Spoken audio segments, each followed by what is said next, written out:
Shalom Bapak Ibu, puji Tuhan. Kita mau kembali belajar merenungkan firman Tuhan, apa yang menjadi pesan Tuhan buat kita minggu ini. Sudah beberapa hari ini disampaikan dari apa yang dijabarkan oleh Bapak Gembala waktu hari Selasa, kemudian ditambahkan oleh rekan-rekan yang lain. Ya. Nah, kalau kita membaca, Tuhan adalah tempat perlindungan yang sejati. Kita buka dulu ini diambil dari Mazmur pasal yang ke-91. Ayat ke-1 dan sebenarnya sampai ke-6, tapi saya baca 1 dan 2 saja. Orang yang duduk dalam lindungan yang maha tinggi dan bermalam dalam naungan yang maha kuasa akan berkata kepada Tuhan, tempat perlindunganku dan kubu pertahananku, Allahku yang kupercayai. Nah, Bapak Ibu, kalau kita ingat pesan demi pesan yang Tuhan berikan dari awal bulan Maret ini, itu lebih menyatakan tentang pribadi Tuhan, di mana Tuhan sedang mencari orang-orang yang mau berjalan bersama dengan Dia. Kemudian Tuhan juga sedang menyatakan bahwa belajar untuk memahami kuasa Tuhan bekerja. Ya. Dan minggu ini Tuhan katakan Tuhan adalah tempat perlindungan yang sejati. Ini mengarah kepada ini loh, aku pribadi, Tuhan yang maha besar ini loh. Ya, yang harus engkau cari, yang harus engkau dekati. Ya, nah ini kan berarti wah luar biasa sekali. Kita harusnya bersyukur lewat pesan demi pesan yang Tuhan berikan. Tuhan sangat ingin, ya, sangat ingin kita anak-anaknya benar-benar bisa menjalani kehidupan yang tidak semakin mudah ini dalam kondisi yang tetap aman, ya, tetap dalam perlindungan yang dari Tuhan. Manusia yang ada di dunia ini tidak sedikit yang membuat perlindungan untuk kenyamanan dirinya sendiri. Apalagi orang-orang yang punya uang. Ya, ada orang yang bangun rumah mungkin tebal temboknya bisa kurang lebih mungkin 30 cm. Ya. Ada juga yang saya dengar waktu di komersial, ada yang bikin tembok di beton sekeliling rumahnya. Tujuannya adalah apa? Karena dia lagi pengen dirinya aman. Nggak mau nanti kalau ada kemasukan penjahat atau mungkin orang-orang yang berniat untuk mungkin datang merampok dan lain sebagainya.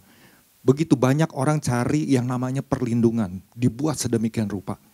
Ya, kalau Bapak Ibu ingat mungkin perang Teluk 1990, itu kan bagaimana Irak menyerang Kuwait. Ya, itu kan di sana kan padang gurun. Ada begitu banyak tempat-tempat bunker yang dibuat sedemikian rupa, supaya orang-orang itu bisa bersembunyi di dalam bunker tersebut untuk mendapat keamanan, mendapat perlindungan. Waktu mungkin bom datang dan lain sebagainya. Ya. Tapi apakah itu memberikan jaminan yang kekal, jaminan yang pasti? Enggak. Itu hanya sementara. Ya. Orang-orang yang mungkin hari-hari ini melakukan kejahatan. Ya. Mereka mungkin berpikir melakukan kejahatan aman-aman saja. Karena apa? Di belakang mereka ada orang-orang yang mungkin mendukung apa yang dilakukan. Itu namanya kejahatan. Pelanggaran hukum dianggap tidak ada. Ya, karena bisa dibuat dari yang udah ketahuan, ya ketahuan ada bukti bahwa dia melakukan kejahatan, harusnya diadili, tapi tiba-tiba beritanya bisa nggak ada. Ya, lenyap seperti begitu aja. Karena apa? Karena mungkin orang-orang yang di belakang punya uang, punya kedudukan, jabatan, ya tinggal kasih uang. Ya. Apakah itu buat orang tersebut dia masih merasakan aman, nyaman dalam kehidupannya? Saya yakin gak tenang. Ya. Selalu mungkin dikejar-kejar dengan rasa bersalah. Ya, walaupun mungkin dilakukan lagi dan sebagainya. Nah, tapi kalau kita melihat dari pesan Tuhan ini, ya, ternyata bahwa ini Tuhan lagi mau kasih tahu bahwa dalam segala situasi kita harus menyadari sebagai orang-orang percaya, ya, bahwa hanya Tuhanlah tempat perlindungan yang sejati, yang gak bisa disamakan dengan apa yang mungkin hari-hari ini dunia berikan, dunia tawarkan, atau mungkin yang dilakukan oleh manusia itu sendiri. Ya. Nah, saya mau bacakan kembali apa yang menjadi pesan Tuhan buat kita, bahwa Tuhan memahami keadaan umatnya ketika melihat berbagai situasi yang terjadi hari-hari ini. Seakan-akan Tuhan membiarkan semua orang mengalami berbagai kejadian seperti bencana alam, kejahatan, kecelakaan, sakit penyakit, berbagai kegoncangan, ya, serta ketidakpastian akan hari-hari depan. Ya. Kalau kita mungkin mengingat inti pesan Tuhan ini, harusnya kan kita ingat apa yang Yesus pernah khotbahkan tentang akhir zaman. Ya. Itu di dalam Matius pasal yang ke-24, ya kan? Ayat ke-6 sampai ke-14 itu keadaan, ya, pada saat nanti. Artinya kan akan datang masa-masa sukar. Nah, itu udah disampaikan, udah diingatkan. Tentunya sebagai orang percaya kita harus mempersiapkan diri, ya. Tidak menjadi takut, tidak menjadi ragu. Tapi ternyata apa yang mungkin hari-hari ini didengar, ya, berbagai berita yang muncul di media sosial dan lain sebagainya, membuat begitu banyak orang, termasuk orang percaya, begitu takut, begitu khawatir, cemas, ya. Nah, dan kalau kita nanti Bapak Ibu bisa baca kembali, ya, di Warta, bisa buka di aplikasi atau mungkin di YouTube juga, dengarkan kembali apa yang Bapak Gembala sampaikan supaya kita benar-benar bisa memahami, ya, lebih lagi, bisa benar-benar menyelaraskan apa sih yang Tuhan mau. Kalau Tuhan memberikan pesan ini buat setiap kita.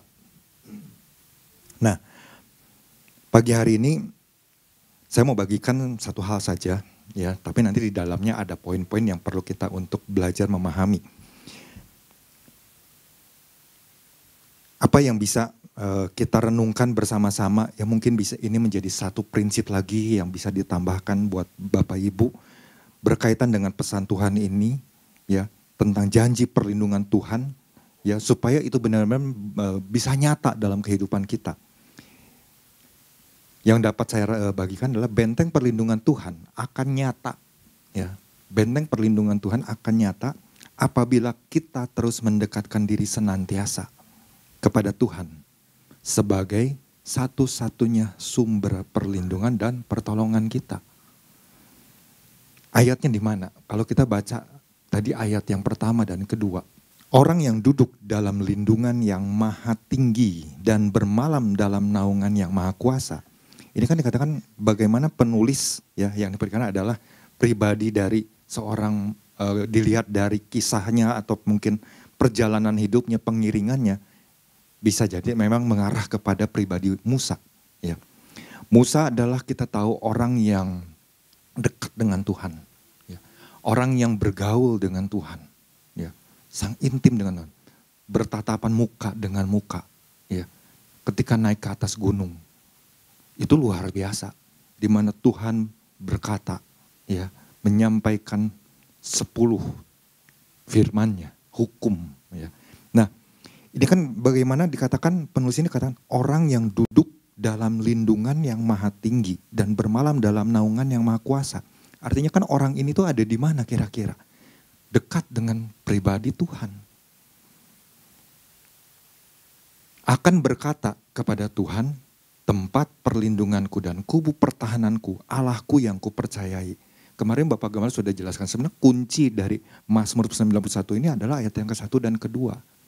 Cuma masalahnya persoalannya adalah berapa banyak mungkin dari kita yang hari-hari ini mungkin, aduh, datang mendekat sama Tuhan lagi, datang mendekat sama Tuhan lagi.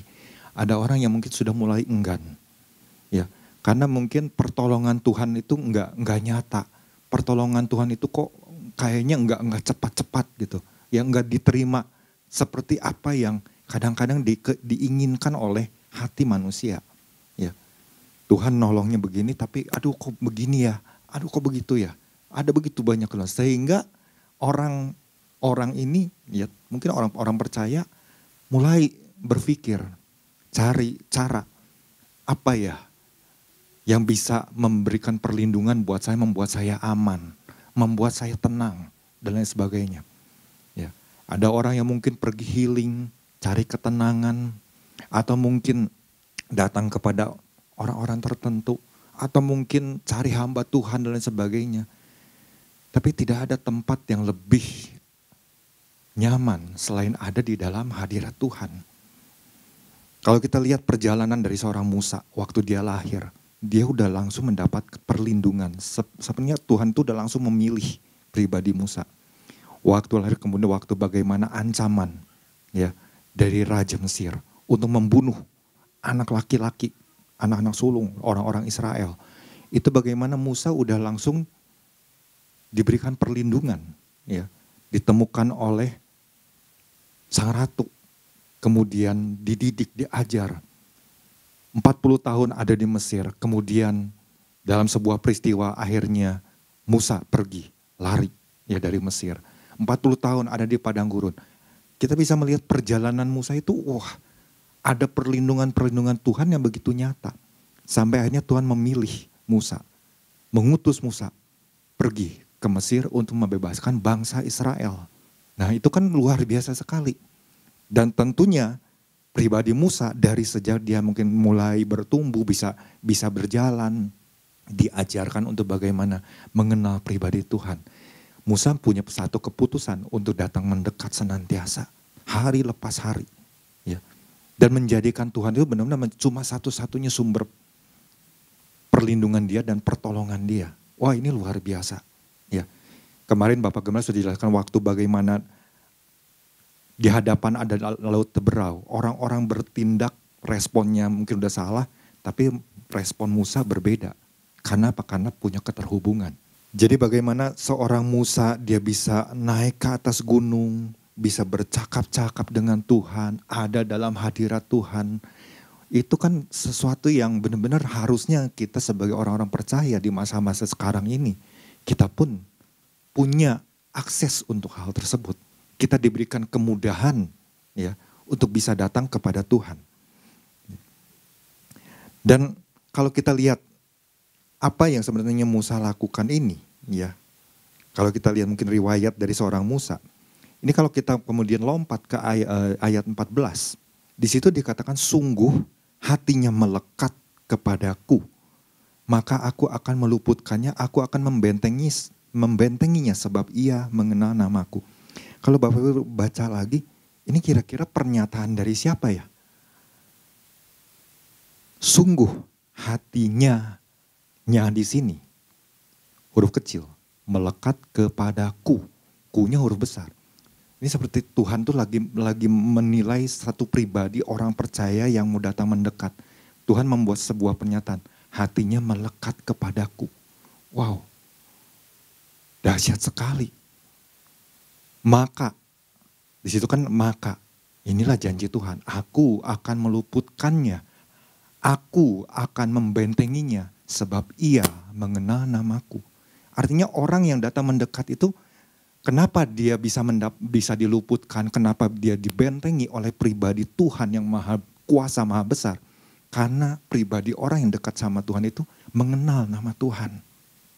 Gimana kita bisa mengenal nama Tuhan kalau kita nggak pernah mau datang mendekat? Atau cuma sekali-kali datang mendekat. Kita nggak bisa mengenal pribadi Tuhan. Tapi kalau hari lepas hari terus datang mendekat, Tuhan membuat sebuah pengakuan, orang ini dekat loh, orang ini melekat loh kepadaku. Aku akan meluputkan dia. Aku akan membentengi dia. Wah, itu janji yang sangat luar biasa. Ya, dan ayat selanjutnya 15-16 itu janji Tuhan. Ya.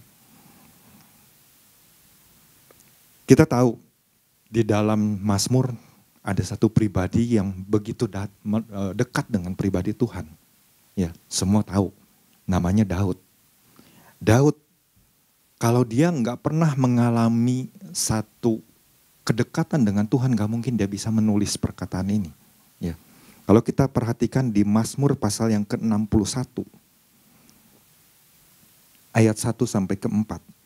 Ini bagaimana seorang Daud, dia saat itu mengalami satu kondisi lemah lesu hatinya. Ya. Aduh, rasanya begitu lelah mungkin menghadapi mungkin musuh yang ada yang harus dia hadapi, ya. Oh, pergi ke sini nanti dikejar oleh Saul, nanti dikejar oleh anaknya Absalom, belum lagi menghadapi musuh dan lain sebagainya. Ya. Lama-kelamaan mungkin buat seorang Daud dia pun bisa merasakan yang namanya lelah, lemah lesu hatinya. Di ayat yang pertama, untuk pemimpin biduan dengan permainan kecapi dari Daud. Dengarkanlah kiranya seruanku ya Allah, perhatikanlah doaku. Dari ujung bumi aku berseru kepadamu karena hatiku lemah lesu. Tuntunlah aku ke gunung batu yang terlalu tinggi bagiku. Ini bagaimana seorang Daud menyadari, ketika aku lemah lesu, tidak ada tempat Tuhan, tarik aku, tuntun aku, bawa aku. Kurang lebih seperti itulah kerinduan hati seorang Daud kepada Allahnya. Ya. Tuntunlah aku ke gunung batu yang terlalu tinggi bagiku. Seolah-olah dia udah gak mampu Tuhan. Ya. Kemudian sungguh engkau telah menjadi tempat perlindunganku, menara yang kuat terhadap musuh. Wah, itu pernyataan seorang Daud itu karena dia merasakan perlindungan Tuhan yang sejati itu dia alami. Ya, terhadap musuh-musuh. Bukan karena hebatnya dia, bukan karena kemampuan dia. Tapi karena Tuhan yang memberikan perlindungannya. Ya. Biarlah aku menumpang di dalam kemahmu. Wah, itu perkataan-perkataan seorang Daud.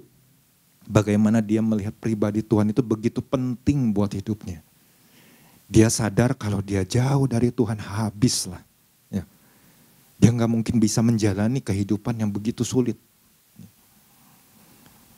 Jadi Daud tahu kepada siapa dia harus datang mendekat. Bagaimana mungkin hari-hari ini dengan keberadaan kita sebagai orang percaya. Ya. Ketika kita mungkin merasa hati ini saat ini sedang merasa lemah lesu, sedang letih lesu. Firman Tuhan di dalam Matius pasal yang ke-11 ayat yang ke-28 yang sering kita dengar. Marilah kepadaku yang letih lesu dan berbeban berat. Ya kan? Itu kan luar biasa. Tuhan mengundang, mengajak umatnya yang mengalami rasa letih lesu. Tapi banyak orang yang mungkin dengan kekuatannya sendiri, pengalamannya, ya pengetahuannya, perlindungannya justru bukan cari Tuhan. Cari mungkin dengan berbagai cara, cari aman buat dirinya, perlindungan buat dirinya. Ya. Nah kita tentu sebagai orang percaya menyadari lebih lagi. Ya, oh iya ya ternyata datang mendekat sama Tuhan itulah jalan yang paling terbaik di antara yang terbaik. Ya. Bahkan seorang Daud, kalau Bapak Ibu baca kembali di Mazmur pasal berikutnya, Mazmur 62. Itu kan bagaimana Daud juga kembali, kalau Bapak Ibu baca perikopnya ya. Perasaan tenang dekat Allah. Jadi rasa tenang itu hanya didapatkan oleh seorang Daud ketika dia ada di dekat Tuhan. Ya. Untuk pemimpin biduan, menurut Yedutun, Mazmur Daud, hanya dekat Allah saja aku tenang, daripadanya lah keselamatanku dan seterusnya. Ya. Lalu kalau kita lompat ke ayat yang ke-6, hanya pada Allah saja kiranya aku tenang sebab daripadanya lah harapanku, hanya dialah gunung batuku dan keselamatanku, kota bentengku, aku tidak akan goyah. Pada Allah ada keselamatanku dan kemuliaanku, gunung batu, kekuatanku, tempat perlindunganku ialah Allah. Ini seorang Daud berkata, tempat perlindunganku ialah Allah, gak ada yang lain. Terus apa yang Daud sampaikan? Percayalah kepadanya, seolah-olah dia memberikan nasihat. Termasuk buat kita semua, percayalah kepadanya. Setiap waktu. Jadi bukan di saat-saat tertentu, tapi setiap waktu, setiap saat.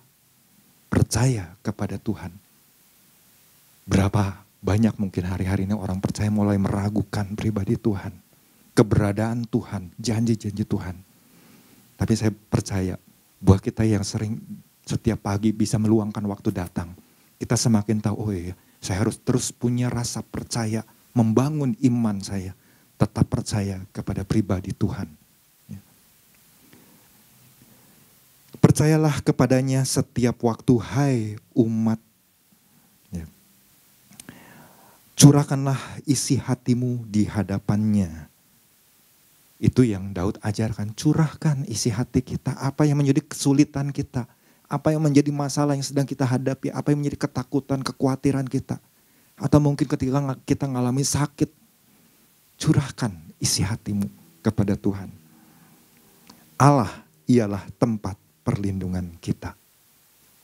Itu yang Daud sampaikan. Ya.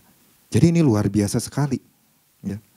Nah, ketika saya coba untuk menggali lagi, hanya dekat Allah saja aku tenang. Kenapa sih seorang Daud bisa mengungkapkan hal tersebut? Di dalam terjemahan firman Allah yang hidup ya. Dikatakan, aku berdiam diri di hadapan Tuhan dan menantikan Dia untuk melepaskan aku. Kalau Bapak Ibu mungkin bandingkan lagi dengan terjemahan bahasa Inggris, ya, baik itu New King James Version, oh di situ menarik, ya. Oh ternyata seorang Daud itu begitu memahami, kalau dia diam menanti-nantikan Tuhan, berdiam diri, dia akan dilepaskan, dia akan dijauhkan, dia akan dilindungi. Bahkan versi The Message Bible di situ dikatakan God the ones and only. Jadi di situ dikatakan bahwa seorang Daud itu mengatakan bahwa Tuhan adalah satu-satunya, nggak ada yang lain. Tuhan adalah satu-satunya. Ya. Pribadi Tuhan itu akan selalu menanti, menunggu orang yang datang mendekat. Selama orang itu mendekat dan terus berkata-kata, Tuhan akan tetap setia bersama dengan orang tersebut. Itu adalah sesuatu yang luar biasa.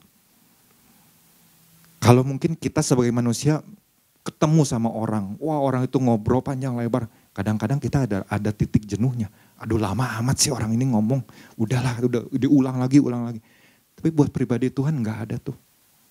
Ketika orang tersebut mungkin menyampaikan isi hatinya, mencurahkan segala mungkin masalah keluhan dan lain sebagainya, Tuhan menanti. Tuhan menunggu, Tuhan mendengar. Di situ Tuhan akan berikan kekuatan. Di situ Tuhan akan berikan jawaban. Di situ Tuhan akan membentengi. Wow, janji yang dahsyat.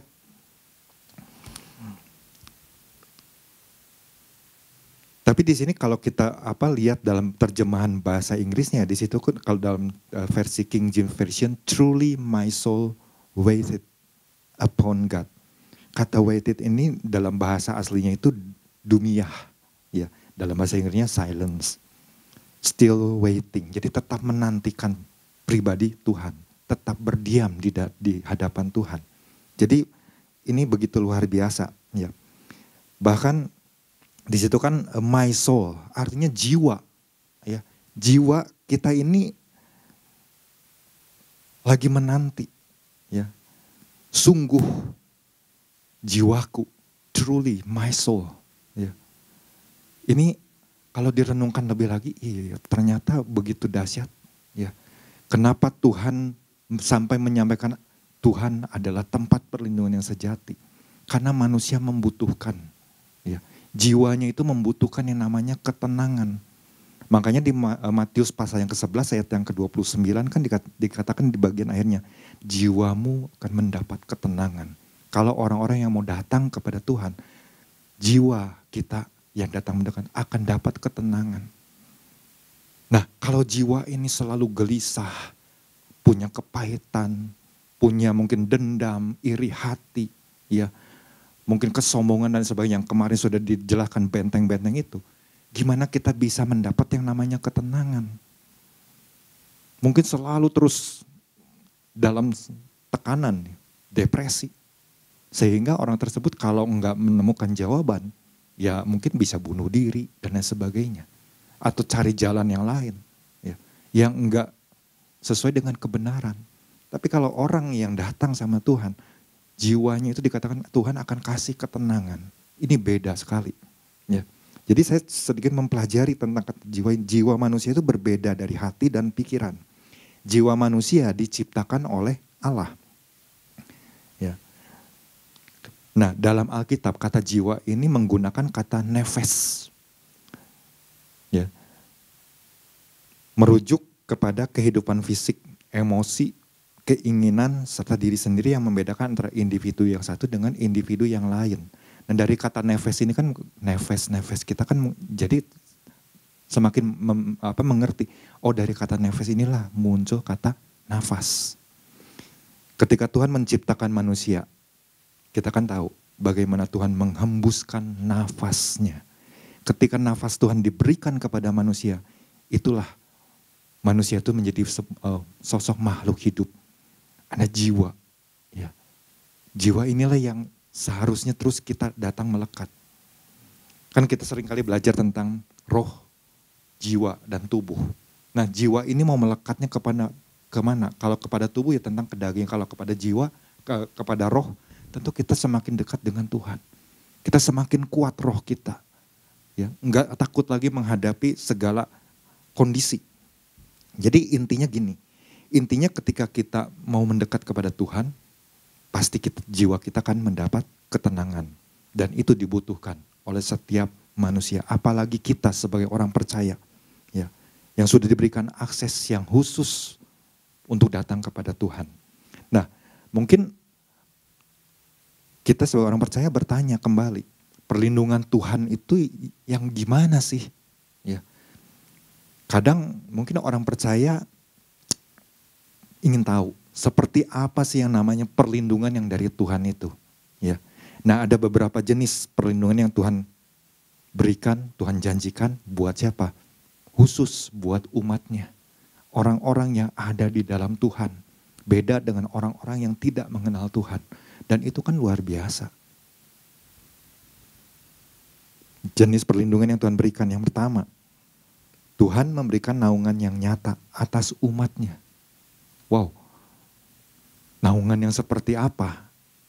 Kalau kita melihat dan mengingat perjalanan bangsa Israel keluar dari Mesir. Bagaimana mungkin padang gurun yang begitu luas, nggak ada tanda-tandanya kemana arah utara, selatan, timur, barat. Tapi Tuhan kasih yang namanya tiang awan, tiang api. Tujuannya adalah apa? Supaya umat ini berjalan di dalam arahannya Tuhan, tuntunannya Tuhan. Kemana? Nanti waktu tiang awan dan tiang api berhenti, di situ umat Tuhan harus mendirikan kemah. Kemudian nanti berjalan lagi. Nah itu Tuhan kasih tuntunan naungannya. Supaya apa? Kalau tiang awan, supaya nggak kepanasan. Tiang api, supaya terhindar dari kedinginan. Di padang gurun begitu luar biasa ya. Kalau siang panasnya luar biasa, tapi kalau malam dinginnya pun luar biasa. Ya. Kadang-kadang nggak kepikir oleh kita, kok bisa seperti itu ya? Nah itulah pribadi Tuhan. Jadi selama umat Israel berjalan dalam rombongan, maka mereka akan menikmati yang namanya perlindungan yang dari Tuhan itu. Ya. Tapi kita bisa melihat, ada kelompok orang-orang yang mungkin waktu keluar, mereka cuma ikut-ikutan, mereka cuma berpikir ya udahlah gitu karena terpaksa dan lain sebagainya. Ini orang ini selalu mungkin ibaratnya ingin berontak ya.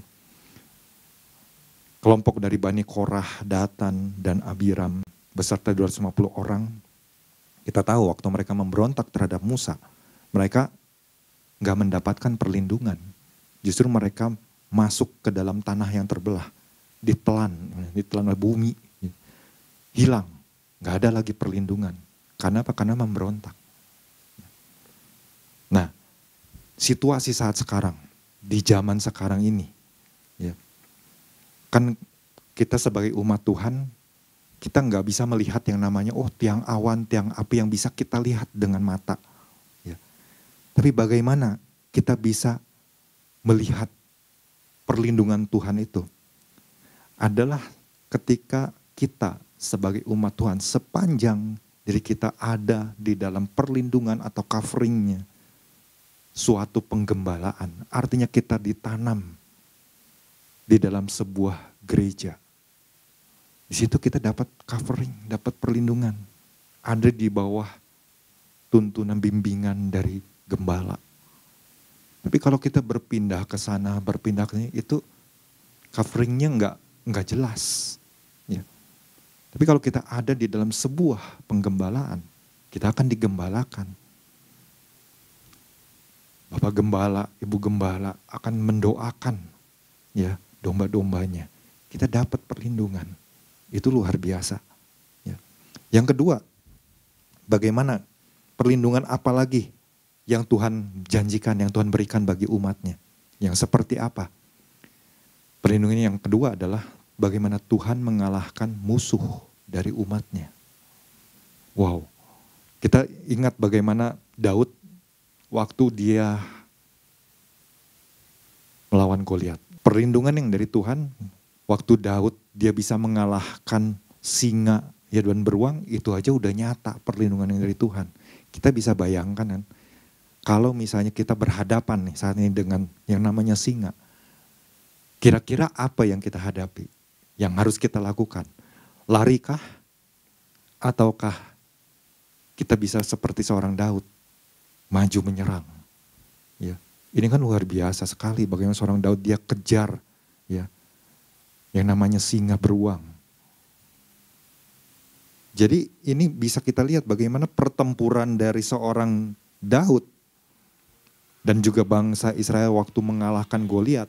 Ini kan sebetulnya kan nggak seimbang. Daud nggak punya pengalaman perang, Goliat sangat berpengalaman, tapi bagaimana di sini perlindungan Tuhan itu begitu nyata, ya, buat pribadi Daud. Kalau bukan Tuhan yang menyertai Daud, Tuhan yang memberikan perlindungan dari Daud, buat Daud, nggak mungkin Goliat dikalahkan. Ya. Tapi di situ kita bisa melihat, oh iya ya, di balik semua itu ada pribadi Tuhan yang tidak terlihat. Ya. Tuhan kan nggak langsung ada di sebelah Daud. Ayo Daud arahkan, lempar, ya, ketepelmu, arahkan. Enggak. Tapi bagaimana sesuatu yang nggak terlihat itu bekerja di dalam pribadi seorang Daud. Nah itu kan luar biasa. Waktu bangsa Israel dikejar-kejar oleh Firaun dan pasukannya. Itu kalau kita kemarin kan sudah waktu minggu lalu kita dijelaskan. Itu kan gak berimbang. Kereta-kereta berkuda ya dengan pasukannya 600 orang. Itu sangat-sangat luar biasa artinya kekuatan mereka. Mungkin orang jutaan pun akan banyak jiwa yang akan melayang. Kalau bukan karena Tuhan yang memberikan perlindungan. Ya kan minggu lalu kan kita belajar bagaimana cara Tuhan memberikan perlindungan. Ya, meniupkan angin dan lain sebagainya. Itu sesuatu yang dahsyat. Ya. Jadi bagaimana Tuhan memberikan perlindungan buat umatnya. Mengalahkan musuh. Itu begitu luar biasa, begitu nyata. Sampai bagaimana kemudian Tuhan membelah laut Teberau. Kemudian waktu membiarkan orang Mesir masuk di tengah-tengah ya laut. Perlindungan dari Tuhan apalagi? Tuhan kubur habis. Itu kita bisa bayangkan lah ya. Bagaimana tangan Tuhan yang luar biasa memberikan perlindungan buat bangsa Israel, umat pilihannya. Nah, tangan Tuhan juga yang sama yang saat ini Tuhan berikan buat kita. Tuhan mengatakan, ini loh tanganku. Aku siap memberikan perlindungan buatmu. Tapi syaratnya adalah, mau gak kita datang mendekat sama Tuhan?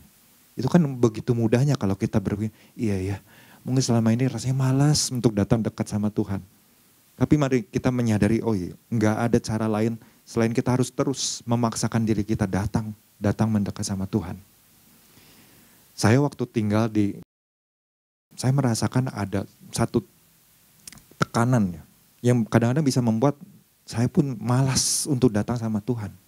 Karena apa? Di wilayah sana ada kuasa-kuasa kegelapan yang begitu kuat. Itu kan orang-orang yang banyak menyembah kepada roh-roh kegelapan. Dan itu harus diperangi. Nggak bisa kita biarkan, kita harus ambil tindakan. Harus memaksakan diri datang sama Tuhan. Kalau nggak memaksakan diri, wah, hancur, lemah, males. Ya. Tapi nggak boleh.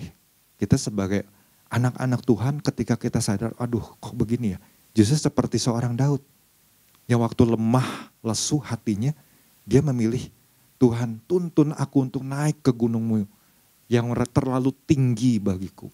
Seolah-olah dia udah gak mampu, tapi minta Tuhan kasih kekuatan buat pribadi seorang Daud. Nah itulah yang harus kita lakukan juga. Supaya kita benar-benar dapat perlindungan yang dari Tuhan. Nah yang ketiga, perlindungan apa lagi yang Tuhan janjikan, Tuhan berikan. Tuhan membuat musuh-musuh umatnya saling menyerang. Wah kok bisa ya seperti itu? Kok bisa dibuat saling menyerang?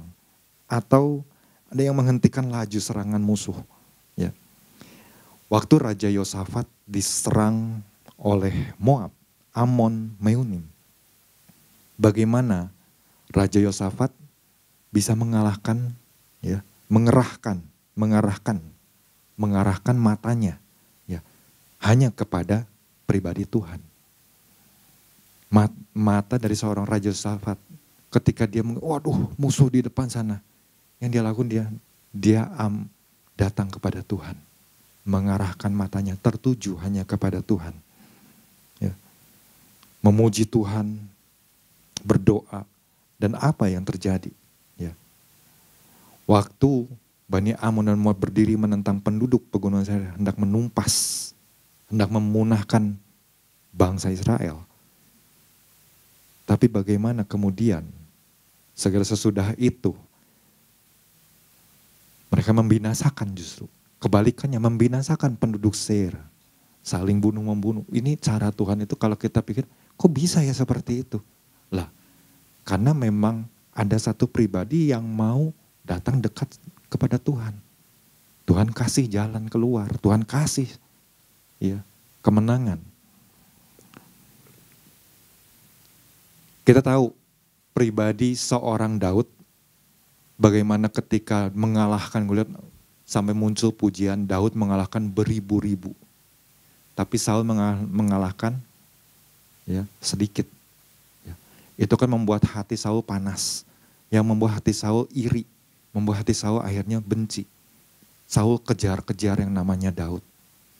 Dikejar beberapa kali, ada kesempatan untuk bagaimana mungkin bisa menangkap Daud. Tapi bagaimana cara Tuhan memberikan perlindungan buat seorang Daud, itu bisa diluputkan. Ketika Daud sudah hampir tertangkap di padang gurun Zif, nanti Bapak Ibu bisa baca ya di dalam 1 Samuel pasal yang ke-23. Itu mungkin udah jaraknya tinggalnya udah terkepung, ibaratnya seperti itu, udah gak ada jalan lari lagi. Tapi bagaimana cara Tuhan memberikan perlindungan buat seorang Daud. Ada tiba-tiba suruhan dari Saul datang, kasih tahu kepada Saul, Raja, ada orang Filistin menyerbu Yerusalem. Pada saat udah mau nangkap Daud, Saul akhirnya gak jadi. Lah, kok bisa seperti itu? Kalau bukan tangan Tuhan yang melindungi seorang Daud, itu gak mungkin. Di detik yang sama, tinggal tangkap. Tapi di detik yang sama pula, tiba-tiba muncul. Nah, kadang-kadang kan kita pun mungkin ada yang pernah mengalami hal-hal seperti ini. Hal-hal yang gak pernah terpikirkan. Di saat kita mungkin lagi dalam titik terendah, tiba-tiba di titik itu juga seolah-olah ada jalan keluar. Ya. Nah, artinya di sinilah bagaimana cara Tuhan itu bisa membuat musuh-musuh yang mungkin ada di hadapan umatnya, Tuhan bisa halaukan dengan caranya Tuhan. Entah itu dengan saling menyerang, entah itu dengan cara-cara yang lain, ya, dihalaukan oleh Tuhan. Nah, ada yang menarik, ya, yang lebih menarik lagi, ini yang terakhir. Ketika kita mungkin datang mendekat sama Tuhan, seolah-olah kok Tuhan gak menolong ya. Seolah-olah kok kita sebagai orang percaya merasa Tuhan nggak melakukan apa-apa, ya, dan lain sebagainya lah. Tapi kita harus menyadari bahwa di balik semua itu ada tujuan Tuhan. Jadi pokoknya Tuhan seolah-olah terlihat gagal melindungi umatnya. Namun ada tujuan Tuhan yang lebih hebat di baliknya. Bapak Ibu tentu ingat kisah tentang Sadrak Mesakh Abednego ya. Bagaimana ketika itu keluar peraturan yang dibuat oleh orang-orang terdekat dari Raja Nebukadnezar. Gimana caranya untuk menyingkirkan mungkin yang namanya Daniel, Sadrak, Mesakh, dan Abednego. Ya udah kita buat patung supaya mereka harus nyembah yang namanya patung yang kita buat. Tapi bagaimana keputusan seorang Sadrak, Mesakh, dan Abednego. Mereka memutuskan untuk tidak menyembah kepada patung yang dibuat oleh raja. Itu kan seolah membuat sebuah perlawanan, pemberontakan. Siapa mereka? Orang yang dibuang, ya. Tapi melakukan hal tersebut. Wah, akhirnya kan dimasukkan ke dalam perapian. Tapi apa yang terjadi? Nah, Mungkin orang-orang di sana melihat, tuh kan, mana Allahnya? Itu buktinya masuk ke dalam dapur perapian. Ya, nggak terlihat tuh yang namanya perlindungan Tuhan, mana perlindungan Tuhan. Dan waktu melalui perapian kita bisa melihat ada orang yang keempat. Ada yang tidak diketahui, kok tiba-tiba ada di dalam. Sampai akhirnya Sadrak, Mesak, dan Abednego berhasil melalui yang namanya perapian, dapur perapian. Nah waktu Raja Nebukadnezar melihat hal tersebut, barulah Raja Nebukadnezar menyadari. Kalau Bapak Ibu baca di Daniel pasal yang ketiga, ayat yang ke-28, apa yang dikatakan oleh Nebukadnezar? Terpujilah Allahnya Sadrak, Mesak, dan Abednego. Itu kalau bukan perkataan dari raja begitu. Orang nggak mungkin bilang, ya mana pertolongan Tuhan? Nggak ada tuh, ya. No, ya. Tapi ternyata disitulah orang tercelikkan matanya. Oh, ada pribadi Tuhan. Sampai akhirnya kan muncul sebuah keputusan, perintah. Kalau ada orang yang mungkin menghina Allahnya Sadrak, Mesak, dan Abednego, penggal. Wah, itu kan hukum yang diberlakukan oleh sang raja. Artinya oh ternyata dibalik semua itu ada tujuan ya. Seolah-olah nggak ditolong sama Tuhan tapi ternyata tujuan akhirnya dahsyat dan luar biasa. Ya. Nah 1-2 tahun belakangan ini kan kita tahu Israel dan Hamas itu perangnya itu udah bertahun-tahun. Ya. Terus menerus. Bahkan kalau kita lihat di 1-2 tahun terakhir ini. Bagaimana Hamas melemparkan bomnya ke Israel. Tapi kan kita tahu Israel kan terkenal dengan yang namanya kubah besi. Ya. Iron Dome. Di saat perang sedang terjadi, ada negara tetangga ikutan.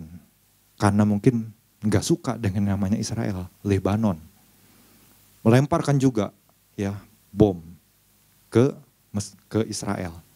Dan ada bom yang tiba-tiba melewati Iron Dome.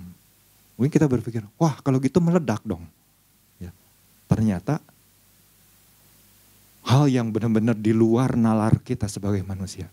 Enggak terjadi. Kok bisa? Itu karena perlindungan Tuhan. Dan bom yang dilemparkan itu enggak meledak tapi jatuh di antara orang-orang yang waktu itu, orang-orang yang sedang masuk menyelusup orang-orang Lebanon. Untuk cari tahu, mengintai di mana nih markas dari pasukan Israel ini. Ya, mungkin mereka udah kasih kode, ya, kasih kode. Oh mungkin di situ berhubungan dengan Lebanon, arahkan ke situ. Ya pokoknya lepaskan aja. Ya, tapi ternyata bom itu tidak meledak, tapi jatuh di antara orang-orang yang sedang menyelusup. Itu kalau bukan tangan Tuhan yang mungkin ibaratnya membelokkan bom tersebut, bagaimana bisa terjadi? Dan mereka tentunya tewas, ya, gagal. Waktu mereka mungkin mencoba untuk memata-matai, pengen cari tahu nih titik lemah orang-orang bangsa Israel ini di mana, pasukannya ini pusatnya di mana, pusat persenjataannya di mana, nggak ditemukan. Karena apa? Karena ada perlindungan dari Tuhan. Disitulah kita bisa melihat, oh iya ya, perlindungan yang dari Tuhan yang sejati itu kurang lebih seperti itulah. Nah karenanya marilah Bapak Ibu, kalau kita mau mengalami perlindungan dari Tuhan yang sejati, yuk satu cara aja, kita terus datang aja, mendekat aja sama Tuhan.